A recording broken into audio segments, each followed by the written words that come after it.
খবরদার এগুলো করবেন না। যারা স্ত্রীকে তাচ্ছিল্য করে কথা বলেন তারা ছোট লোক, তারা বউকে ছোট করে কথা বলেন, তারা কখনো বড় মনের মানুষ হতে। একটা জয়ীফ হাদিস শুনেন, হাদিস আকারে বলছি না কিন্তু কথাটা সত্য, বিভিন্ন নসুস থেকে এটি সাবেত করা যায়, মানাটা সাবেত হয়। সেটা হলো ইয়াগলিবুহুন্না লাঈমুন ওয়া ইয়াগলিবনা কারীমা।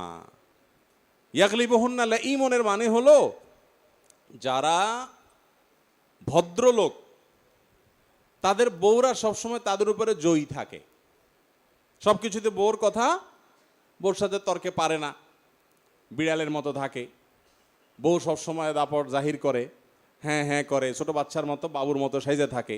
এটা ভদ্রলোকের আলামত। আর অভদ্রলোক আর ছোট লোক হলো বউরে সবসময় দৌড়ের উপরে রাখে এবং বউর উপরে বাহাদুরিগিরি দেখাইতে যায়। আছে না অনেক লোক বাহিরে বিড়ালের মতো, স্যার অফিসে গিয়া স্যার স্যার বস বস বলতে বলতে মুখ শুকায় ফেলায়, বাসায় এসে বউয়ের সাথে বেটাগিরি দেখা করে। আছে না এরকম? এগুলো ছোট লোকই।